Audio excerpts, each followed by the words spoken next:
Ladies and gentlemen, welcome back to Chaos TV for the Corsair Vengeance Cup, and coming up right now is DW versus UVS of game number 3 of tonight.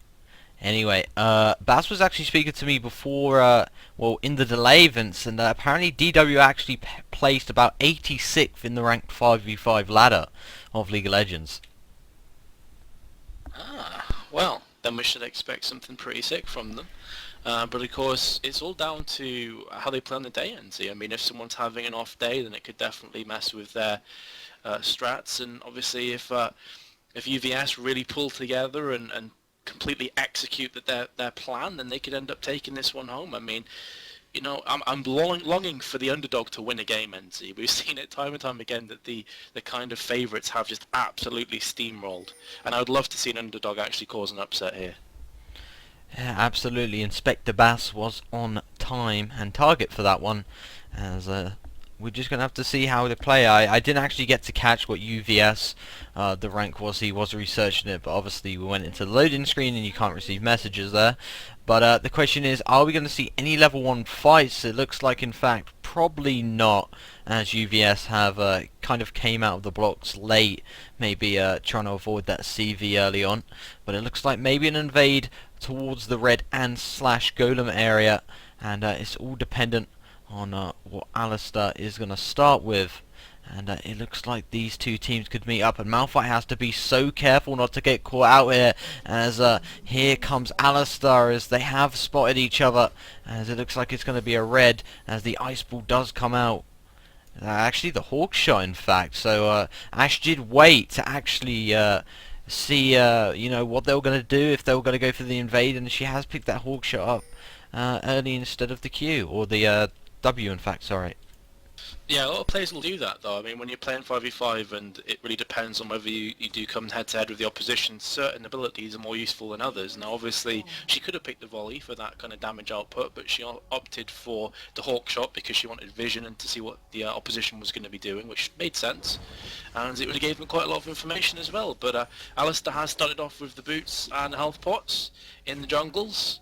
And I assume the reason he's picked the boots is basically to give him a much better possibility of landing that pulverize and really setting up those ganks. So again, we're actually going to see Anivia versus Ryze in mid. I believe we caught that in the TT Esports finals, NZ, and it actually worked out really well for Anivia because she was landing those flash frosts on top of Ryze, and it really did completely take him out of his grounds.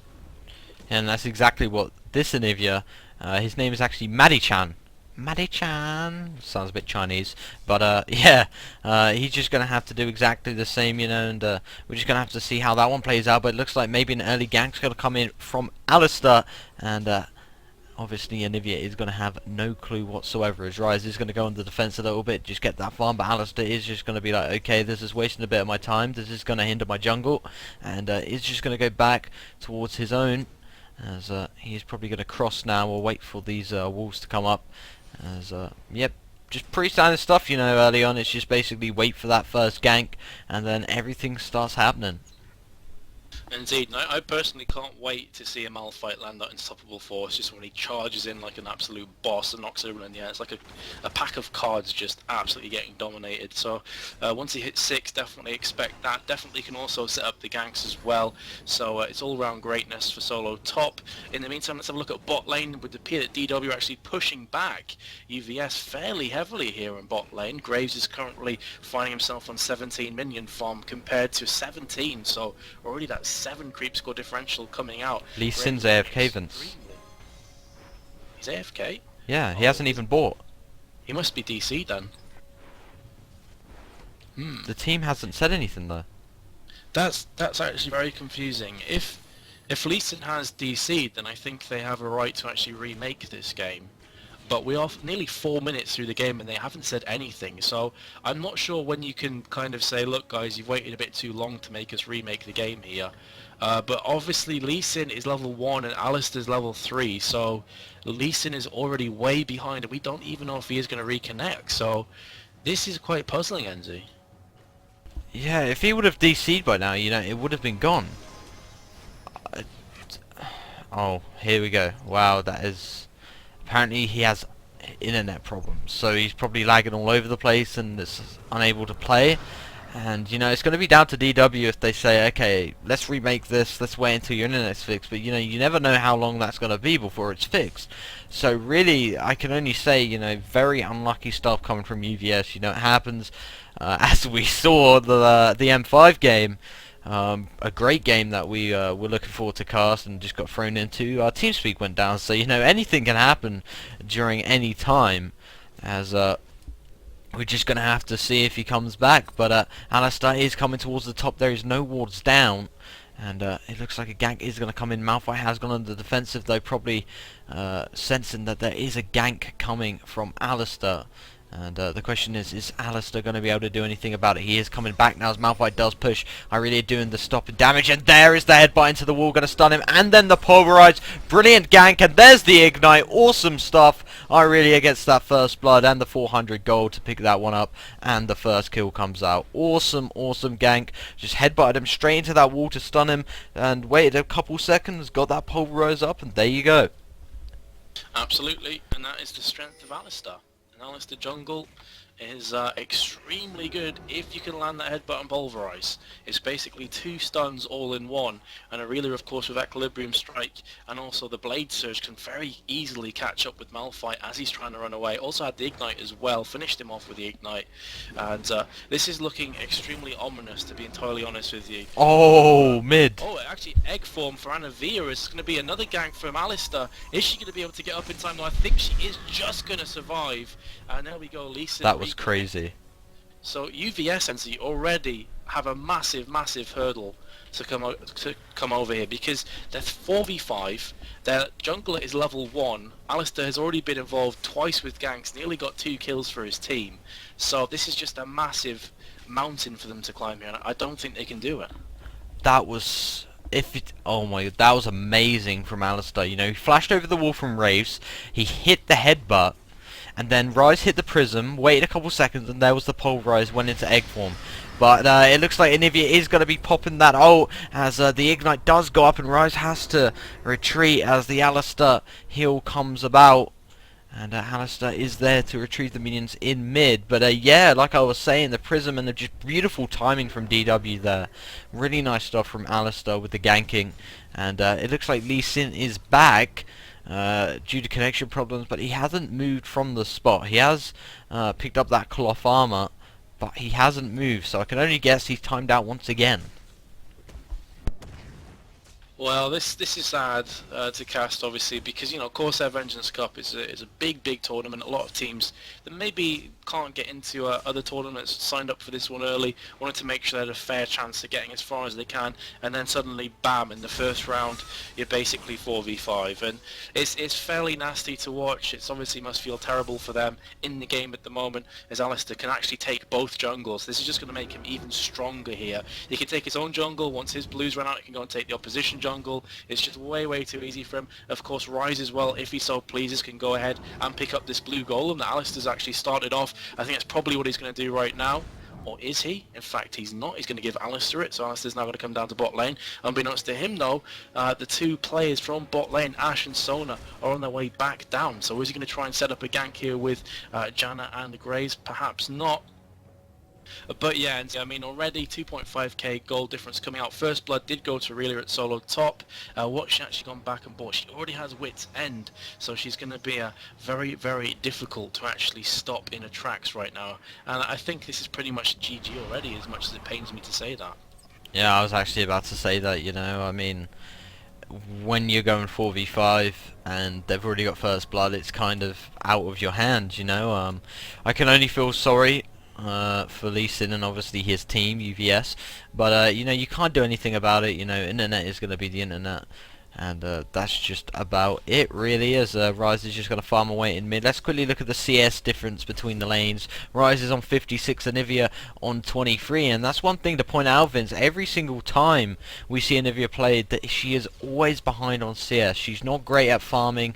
The only real good farming ability that she can do is you know, her ult, because she's actually quite a slow champion. So I mean, the CS from Anivia not great at the moment. For top we have got Irelia on 64, Malphite on 54, so DW ahead at top lane once again as well, as Graves is on 72 and Ashe is on only 40.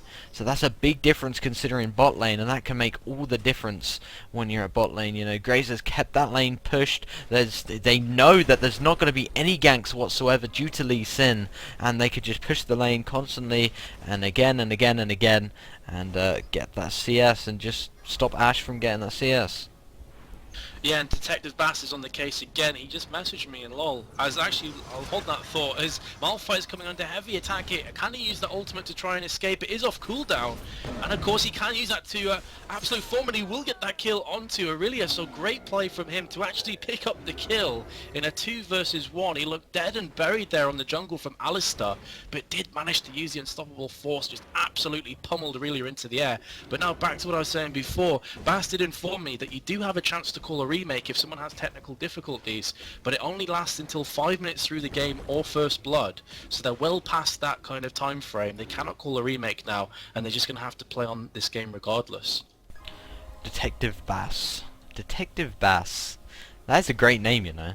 He's just going to call himself that. Every single time we speak to him, he's just going to be like, I'm Detective Bass. I'm going to shut up now because I'm dribbling. But yeah, I mean, pretty much unlucky, you know. They should have probably... That just messaged me, haha, inspect the basket. But, yeah, pretty unlucky there. They should have actually just mentioned it straight away, you know. Maybe they were thinking, okay, let's wait a couple minutes and see if it fixes, if it just, you know, blows over. But they didn't, which was really weird, you know. Normally from a team, they'd be like, guys, we have connection problems, let's remake. But for some reason, UVS haven't done that. But it looks like there's going to be a mid-gank. Beautiful headband, pulverized from Alistar. The Prism coming out from Ryze as well, as the passive is going to be released. And that egg cannot do anything about it, as it's not Easter just yet. As the teleport comes out from Malphite. Obviously, was trying to save Anivia when she was in egg form, but it's not going to happen, as he's going to have to just run towards top lane. But it looks like Ryze is chasing him down. Irelia is there as well. They have communicated and pinged away that Malphite was making the transition towards top from mid, but Malphite is just going to go towards the race bush and then go towards top for the safer route, so Irelia couldn't come down. But you know, if he didn't take that route, I'm pretty sure they would have got the kill there. As Ryze could have landed that Prism, as Irelia is going to release them blades, and it looks like we could have a dead Malphite, but she is undergoing tower damage, so she does not want to risk it. And there we go, as Alistar actually just went back and purchased an Oracle. Yeah, Malphite's going to have to recall here, and if he does recall, that is going to signify the death of this tower. But will Irelia see that recall? She obviously can, because the minions are right next to Malphite. Is she actually going to go for the kill here? She's been attacking those minions for so long that Anivia's had the chance to come up top here and try and take it down, but Malphite's actually recalled. So Anivia suddenly under the gun. The tower is about to fall, and she will have to pull back. And Anivia could have actually bit the dust there if Irelia actually read that one and decided to go for the kill, but obviously she elected not to. And in the meantime, that mid tower is also going to fall, so plenty of gold. 300 gold for each member of the team. That's 2 times a tower down, so obviously 300 gold for each. And this bot tower is below half health as well, so this could be another gank, because Alistar is going to come in, has headbutted Ashe against the wall, pulverizes both of them. This is massive damage. Ashe is going to fall. She has put the arrow off. Oh dear. Goal between Graves and Alistar. She missed both players somehow. I have no idea how that happened, and Sona will fall as a result of this, but Anivia's on her way as well. Will she put the Flash Frost into that push? She will. She's going to catch Graves here. Graves should fall down, will get killed from Frostbite, but I think Anivia has just signed her own death warrant as well, as Alistar with that ultimate is going to just slap her in the face, and that will be a dead Anivia, but at least she got the kill onto Graves, and it is now 6-2 NZ, but 8k gold difference, 13 minutes through the game, Ryze with free farm in mid. It's just game, set and match. I'm just still facepalming over that arrow. How the hell didn't she hit one of them? I mean, my window's open right now. I can always jump out right now, but it looks like Irelia is chasing down Malphite, so that isn't a good thing to do. But as I said pre-game, you know, Malphite can use that ultimate to just escape. Obviously, he doesn't want to do that, but if forced to use it, he will use it, and he just did. And you know there is a long cooldown on Malphite's ultimate, so he's gonna have to wait. I think it's about 3 minutes or close to 3 minutes. I think 2 minutes 40 seconds or something like that, which is his ultimate cooldown, which is quite a long time for an ultimate. Who? Malphite's? Yeah. 126 seconds, so just over 2 minutes. Yeah. 6 seconds. So yeah, it is quite a long cooldown. But I mean, it would be OP as hell if his cooldown was like 60 seconds with that ultimate, because it's so strong in team fights. Unfortunately though, I don't think that UVS, Universal Sports, are going to be able to drag this game out to those kind of 4v5s. I was about to say 5v5, but of course Lee Sin has been DC'd throughout this game, hasn't even brought up. In fact, he does. He has cloth armor, so there's me being wrong, but he has sat at spawn the entirety of this game, as Malphite's going to get absolutely destroyed off Aurelia here, but he has no mana, so he cannot really do much in retaliation. But Aurelia is taking a lot of damage from that tower actually, and now Anivia is going to be coming up, has put the ultimate down. Will she get the frostbite off? The flash frost has landed on Aurelia. She will flash away. I think she'll be able to escape because Transcendent Blades will be picking out as well, and of course Aurelia does get some nice life steal. She actually gets healed for 25% of the damage she deals. Bot lane, we're going to have some action here as Ash is going to go down once again. Alistair, pretty much a carbon copy of the last gank that they had. Alistair, Janet and Graves just absolutely destroyed. And Sona actually may be able to escape. I don't think for long though, because Quick Draw is going to come off cooldown any second now. There we go, and that will be a very dead Sona. In the meantime, Rise also picked up the kill onto Anivia around the jungle in the mid. So just absolutely one-sided, once again, landslide victory to DW. But again, NZ got to feel a bit sorry for Lee Sin in this team here. Yeah, I'm pretty happy with UVS. I mean, they did something that Slap couldn't do with 5 players, and that's get a kill. I mean, they got 2 kills, which is I think that's all right. But I mean, definitely, I feel sorry for him, but they can't do anything about it. So they're just gonna, you know, it's not like they've got absolutely dominated. So I think, you know, they're going to be unhappy, but they're not going to be in emo mode about it. So they're just going to keep playing through this game until probably about 20 minutes. They might surrender, they might just carry on. But I'm probably thinking that DW are probably going to close out the game soon. I mean, they're 9 kills to 2.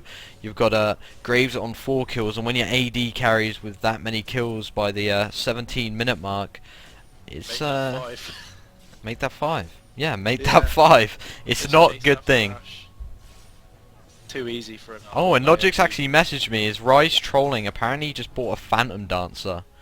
Yes, it's possible that he... AD Rise? Maybe. AD Rise for the win. Odd, but I guess in these kind of games when you're this far ahead, it doesn't really matter as such. I mean, there's no way his team's going to lose. Obviously, Baron is by and large completely free, 4v5, and against the Fed team, there's not a lot you can do to stop that Baron. The only way they could perhaps stop the Baron is if, of course, they do steal it somehow, but they don't even have their jungler with Smite to steal that, so it's going to be very difficult to steal Baron as well, on top of everything else that they're currently facing, all the problems that they have right now. That second tier mid tower is very low on health, 371 HP remaining on that one. Aurelia again is going to dart in with that Blade Surge, and she will get crushed from Malphite's ability, but Malphite I think is going to fall here. Ignites on him, he's going to use that unstoppable force, may get the kill into Aurelia here. Aurelia is going to escape with no health. One more tower hit and she would have been done. That's not to be the case, and Malphite cannot do anything against an Alistair, and Aurelia just harassing him at top lane. Here comes Anivia. Will she be able to land the Flash Frost onto Alistair? Looks like she's not even going to bother, as that second mid tower will drop NZ. So yeah, the curtain is starting to come down. Absolutely, as Alistair is going to come in, a beautiful headbutt into the wall and the pulverize there. That's going to be yet another kill, and the amount of plays this Alistair has just put in place for his team, especially Aurelia, as the teleport is going to come down. Aurelia has to be very careful. Is she blind? I don't think she is, as the ground slam will come out from Malphite, but that isn't going to do anything, as Graves will get his 6th kill already, as it looks like they're bashing away on the mid tower, and you know, UVS are not doing anything about it. They'll be able to probably get the inhib as well, as the bot lane is just kind of prancing around, and yeah, that is going to be the inhib, and I think that's probably the match. I'm pretty gutted though, because you know UVS are probably thinking, what if Lee Sin had connected? Would we have won that game? You know, this isn't a very good game for closure. You know, they did get beat. Well, they haven't got beaten yet, but you have to assume that they will do so. But you know, you can't say categorically whether they would have actually won or lost with Lee Sin. As did just switch over to see that again, Malphite has been caught with his pants down. Aurelia did jump on him. Graves is there with the assist as well. And really there's very little that he can do at top lane. He has got a kill, he's got a giant spelt, he's got the Heart of Gold, and he's also picked up those Ninja Tabi boots. The reason he is going so heavily on the armor is because of course some of his abilities do stack with armor, as Rise is going to take down Ashe as well. Ashe falls in a heartbeat there underneath the tower. This is going to be a comfortable top tower taken down as well, even though Anivia and Son are on their way. Alistair is just laying in wait there around the corner with an Oracle as well, so even if by some miracle UVS do plant some wards, Alistair's going to have them down instantly.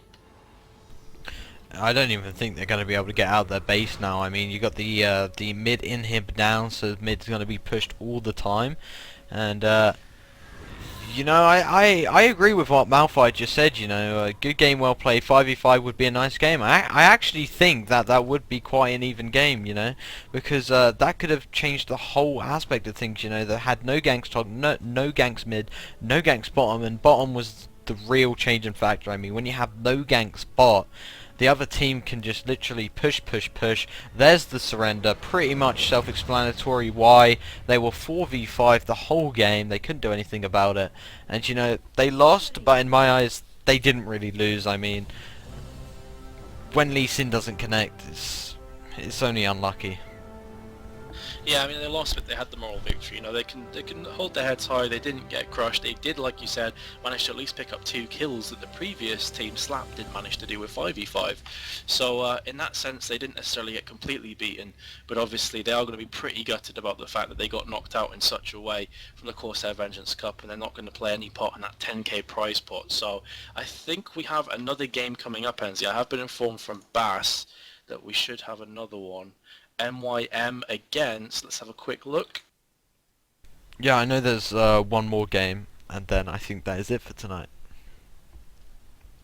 I got linked to this before, but obviously we were casting, so I wasn't able to remember who it was. Either way, it's Meet Your Makers against somebody, and we'll try and figure that one out for you guys, and hopefully we'll be ready to go live relatively soon. Yep, we will be back soon, guys, for the Corsair Vengeance Cup coverage. This is Chaos TV. I'm NZ, joined by Metas, and yet, don't go anywhere. We will be back shortly.